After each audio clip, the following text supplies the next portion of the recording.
Hi, long day. Good evening. It is 11:20 p.m. here. Normally I'm not up so late, but I am today. I just could not sleep. But I think after shooting this video, I'll put myself to sleep. I have a morning 6:30 a.m. BNI meeting. Just joined BNI. I told you guys, right? It's business networking, but it's a hybrid chapter, so I'll be doing it online. Nevertheless, I have to sit in front of the laptop for the meeting. 6:30 a.m. So I thought I'll just keep my momentum on of shooting the videos as I do keep on getting a lot of y'all messages on emails, which keeps me motivated. And just today I got another email from an endodontist saying that the only ADC videos out there which are watchable are mine, and he's very happy that I'm doing this because I give out the questions and the explanations for it, which apparently others are not doing. Anyways, I don't even have time to see what others are doing. But what does make me feel happy is my own colleagues telling me this, that keep up the work, kind of a thing. So yeah, I thought I'll keep up the work. Yesterday night around 2 o'clock, I don't know, my son suddenly got fever and my husband's traveling. So I gave him medicine, and whenever he has fever, by God's grace, it's not often, but being a toddler, I do expect him to develop his immunity. So on and off fever every 2 or 3 months is expected. But the thing is, when he gets fever, he just wants me to sit in this position and he wants to sleep like this. So my night was like this, dangling around, which kind of made a mess of my back today. And I had splitting headache because I could not sleep. And of course, my patients were booked for the day, and so I could not cancel them. And he was fine by morning 10 o'clock, so I thought I'll go to clinic and finish the patient work also. So I was just sitting doing this all the time in my clinic in between patients because it was just so numb in the head. Finally, my headache went after 5 p.m., but my sleep is all distorted. And I'll go and sleep. You just, yeah, perks of motherhood. Anyways, let's just go ahead and solve. You'll like this question because I'm going to give a very simple trick in calculating something at the end of this question. And of course, a calculation like this will come in your exam, or and definitely it will come in your daily clinical life, and just makes it easier to know, an easier method to calculate. If you already know it, great. If you don't, you'll learn. So let's go with a scenario-based question in Australian Dental Council exam. Oh yeah, by the way, I want to address one more thing. Yeah, this is like twice in this week now. Uh, people. Yeah, so one of my candidates who's appearing for part two just told me today that there are rumors that I'm going to give my part two exam again. Boy, no, I'm done with it. My visa's gone, like Australian, like it's just a 1 year visa which expired last year, and I've not applied it again, and I'm not going to give the exam. Why would I? I already explained the reason, right? I don't know my mistake. So what exactly I'm going to go and correct there? There are 16 stations. I cleared 15 of them. I failed one OSCE station, and they failed me the exam, and they didn't even tell me why. So why the hell should I go and give and spend like 10,000 USD again? uh, because I don't know my mistake. If I knew my mistake, I would go and give the exam, but I don't, and they won't tell me. And I asked them, so it's like a corrupt exam, honestly. As much as I like part one, which is genuinely increasing the knowledge and making you a good clinician, I completely detest their part two system because it's not testing anything of me being a clinician. It's just some technical test which I passed after a lot of hard work and unlearning my clinical concept and doing according to their guidelines, which nobody in the world follows. And their communication OSCEs, the scenarios are good, but the way they are being, I mean, we are being judged and not even being told on what we are being judged because it's not a transparent thing, and they don't even record it for them to review if we were right. It's all a corrupt process to fail, I feel. The skilled OSCE stations are fine. Yeah, I don't have any complaints about them. That is pretty much what we do in our clinic. And I passed all of them because it's clinical work and I'm good in my clinic. So I clearly passed them all. So yeah, whatever.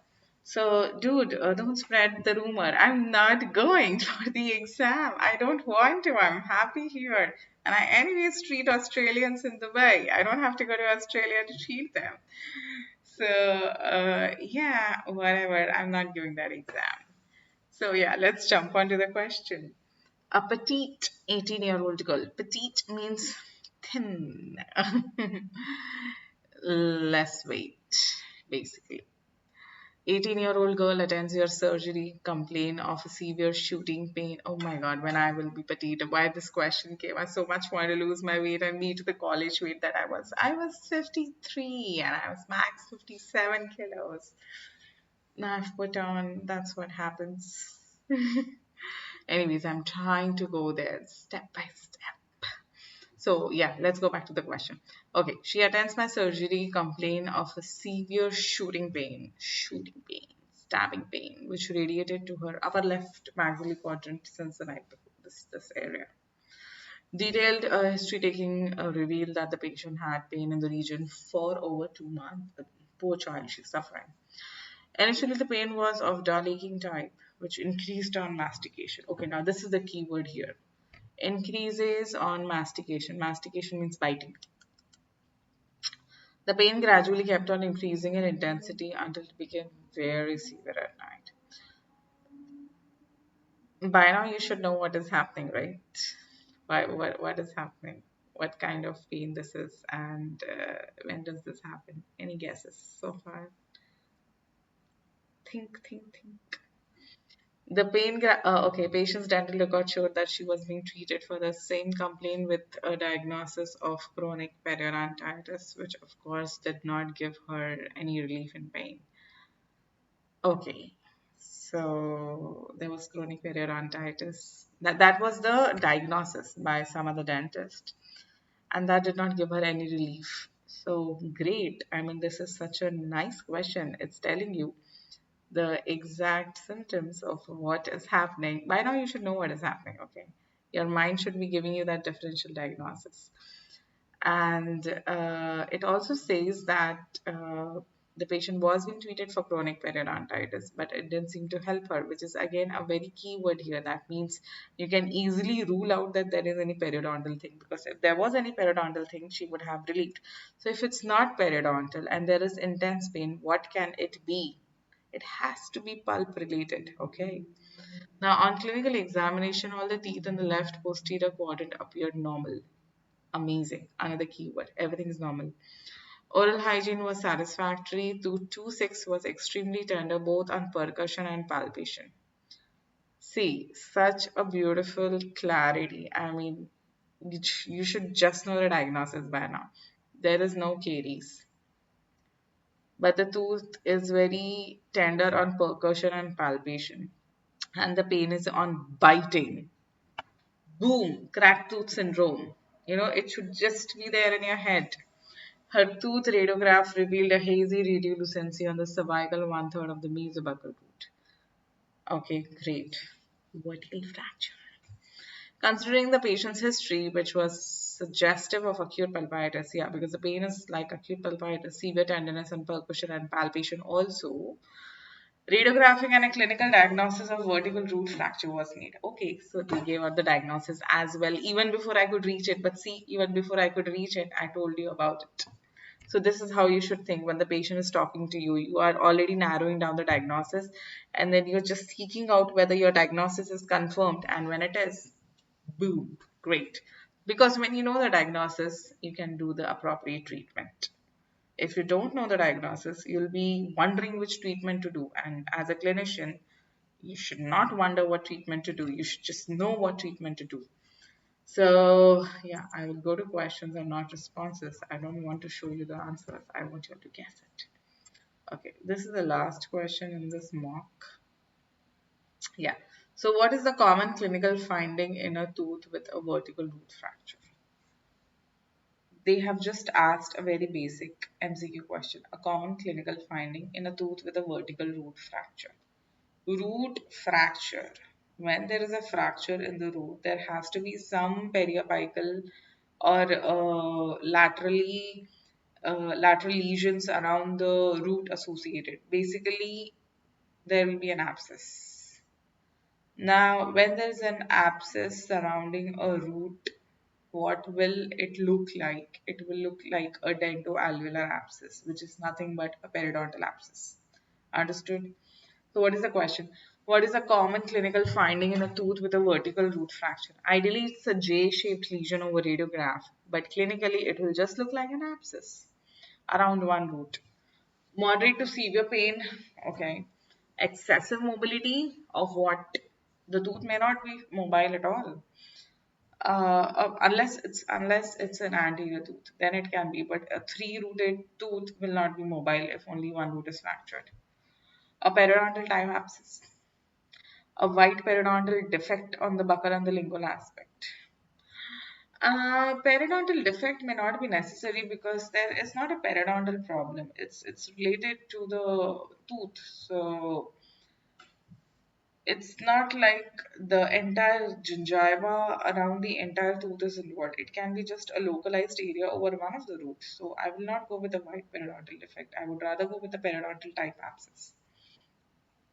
Which of the following is a demonstrated major cause of vertical root fracture? Very beautiful question. So basically, they're asking which is a major cause of VRF. Now, again, I have said it repeatedly. Whenever an adjective like major, best, initial comes, it means all the given options will be correct. So you will have to put on your that extra thinking cap and figure out which one is the major cause because all the options are going to be correct. So which of the following is demonstrated major cause? Traumatic occlusion, correct. Occlusion biting habits, correct. It should be loss of one or both marginal ridges. That's caries basically. And condensation forces during obturation. If I were to be confused, I would be traumatic occlusion and condensation forces during obturation. A and D both are correct according to me. But if I have to just choose one, I can choose condensation forces during obturation. Because that already the tooth is weak, and if you're putting excessive condensation forces while obturating, then it can lead to a fracture. So I'll go with D. A is also correct. If you want to choose A, that's also fine. In what direction does vertical root fracture primarily occur? Yeah, now you need to mug up this. It is facial lingual plane. It's given in textbook. No doubts about it. It's always the facial lingual plane. That means the tooth would be split in a facial and a lingual part, which means the fracture line is running mesodistally. Understood? Confused? The tooth is so if this is my facial side and this is my lingual side and this is the tooth, if it splits, it's gonna split in this half like this. So the line is running mesodistally. So you read the question. In which direction does a vertical root fracture primarily occur? Is facial lingual.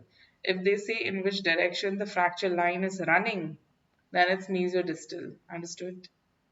Yeah, read, open your endo book. Because if this question was in which line is the fracture line running, then my answer would be mesodistal. But the question is asking which direction the fracture occurred, then it's facial lingual. You understand? The same question, I changed just one word. Instead of direction, I put fracture line. My answer changes and the options remain the same. Don't make that mistake. Which of the following is not a possible treatment for a VRF in a multi-rooted tooth? Not a possible treatment. So basically, in a multi-rooted tooth, a vertical fracture has occurred in one of the root. The question is saying, out of the following treatment options, which is one that you cannot do? Tooth extraction, you can do? Yes, you can do. Amputation of the affected root, can you do? Yes, you can do. Hemisection and extraction of the affected root, can you do? Yes, you can do. Non-surgical retreatment of the affected tooth, no, you cannot do that. Without surgery, you cannot fix the fracture of the tooth. So the option is B. And this is very nice. This is the calculation that I was talking about. After discussion with the patient, you decided to extract the tooth. Fine. We have agreed we'll extract the tooth. She weighs 47 kilos. What is the maximum dose of lignocaine with adrenaline she may be given? Do you know the calculation? I'll give you a very simple method to calculate. It's a trick. Gets it done within a minute. You want to know that? Okay, let's do it. I'll show you on the calculator. So we have four options here: 7, 11, 5, and 9. See, there are two things that you need to remember. First is how much maximum dose of lignocaine without adrenaline can you give? Take a pen and paper, write it down. It's 4 milligram per kg. Okay. Maximum dose of lignocaine that you can give with 2% adrenaline is 7 milligram per kg. What does the question say? What is the maximum dose of lignocaine with adrenaline that she may be given? Okay, all right. Firstly, we have to calculate her weight into the maximum dose that can be given. And then the question is asking how many, and the options are in cartridges. Okay, so we'll have to divide that with something. If the options were in the milligrams per kg, then you would have just to multiply 47 by 7, correct? And that should have been your answer. So 47 by 7 is 329, right? Can you see? It's 329 milligrams is all we can give her. But we are giving in her in a cartridge. So how many cartridges can we give? And how do you get that answer? Each cartridge they have specified is 2.2. So there are two cartridges, 1.8 ml and 2.2 ml. So here they have 2.2 ml. Now 2.2 ml is having 2% lignocaine. So what we do is we multiply 2.2 by 20. 2% we take it as 20. So 2.2 into 20 is 44. So 2.2 into 20, 44. Okay. Now what we do is, so if it was 1.8, then you would have done 1.8 into 20 and that would be 36. Understood? So we are going to have two figures. One figure is the maximum, one figure is the weight into 7 milligrams because it's with adrenaline. And the other figure is 2.2, that's the ml in one cartridge multiplied by the adrenaline 2%, that is 20, that is 44. So all we do is we take that 329, the first figure, divide by 44. What is the answer? 7.4. What options do we have? 7. Simple. So whichever weight the patient comes, the calculation is so easy. If it's 2.2 ml that you have, then you know whatever dose you get, you have to divide by 44. If it's 1.8 ml, you divide by 36. Now let's take another example. Say a 70 kilogram cane. How much is the maximum dose you're going to give? So 70 into 7 is 490. Divide by 44 straight. 11 cartridges. Easy peasy. You'll never make a mistake in your life. And say if it was 1.8 ml of 1.8 ml cartridge. So again, if I take 70 kg, so 70 into 7 is 490 divided by 36. 1.8 into 20 is 36. 13 cartridges. Easy. Now, if the question asked, how much LA can you give without adrenaline? So then, say I take the same 47 kgs, 47 into 4 milligram per kg. Now I'm going to divide by 2.2. It gives me 8 cartridges. I won't be taking adrenaline into question. There is no adrenaline, right? So it's just LA. So you understand how you calculate. Do that. I hope now you have understood, but mostly you give with adrenaline only. Without adrenaline is very rare cases, unless the patient is specifically having a very high blood pressure or something else is there, like hyperthyroidism. then you will not give adrenaline, only plain lidocaine. Understood? So that is the answer to this question. I hope the calculation is easy and simple. And yeah, keep motivating me. Sometimes life gets tough. You get like physically exhausted. I could not do my 30 minutes of my workout today. I was just zonked out completely. Like I was having the splitting headache in the morning, but I wanted my son to sleep, so he slept well by God's grace. But I had to be in a really uncomfortable position. And yeah, he made me sleep on the sofa, by the way. He got up and at 2 o'clock and he's like, Mummy, hall में जाके सोना है. I mean, for some reason, like I have three-bedroom. I mean, at my home, he refused to sleep on any of the bed. He's like, I want to sleep on you, and you want to sit on the sofa. And yeah, I literally sat on the sofa. Yeah, I mean, heart is happy that he's fine, but boom. So and yeah, when I tell my mom about it, she laughs. She's like, "You made me do the same, karma." So she laughs and she's like, all will be fine so long as my son is fine. I should not be worrying about anything. If you have a toddler, you know what I'm going through. Share your experiences, share your crazy parenthood journeys, and all those graduates who have just passed out or who are just married. This is in store for you, okay? You're gonna get this in life. Enjoy it. So, yeah, that's it for today. Enjoy and see you tomorrow. Bye bye.